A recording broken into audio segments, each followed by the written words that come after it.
Hello friends, good morning, good afternoon, good evening. Welcome to my YouTube channel. मु प्रभाती प्रथमे मो channel को कहीं नुआ करी आसीथिले प्लीज लाइक एवं सब्सक्राइब टे कर दियंतु।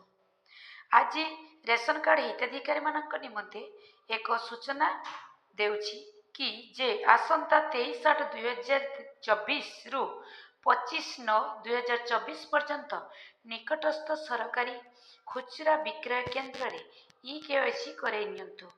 परिवार समस्त सदस्य ई-केवाईसी करवा बाध्यतामूलक।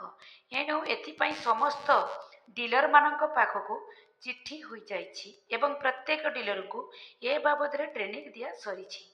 तेणु समस्त रेशन कार्ड हिताधिकारी माने निजर रेशन कार्ड एवं आधार नहीं जाई निजर एवं परिवार समस्त को नहीं ई-केवाईसी कराई नियंतु। किंतु मने रखिबे जे घरर जो मानकर नाम रेशन कार्ड रे अछि समस्त को आसी ई-केवाईसी करबा पई पड़िबो। एवं बाहर जदि केही रेशन कार्ड हिताधिकारी थांती माने गाँव रे न रही अन्यत्र काम करुथांती बा ए डिस्ट्रिक्ट रे न थाई अन्य के डिस्ट्रिक्ट रे जदि रहुथांती तेबे समस्त को एही रेशन कार्ड रे भाग नहीं ई-केवाईसी करबा पई पड़िबो।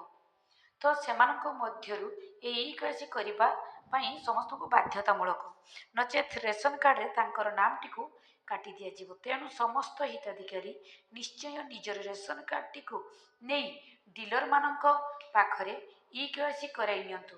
आज पई एतिकी पुणी देखा हेबो आर वीडियो रे। Thank you for watching and subscribe now.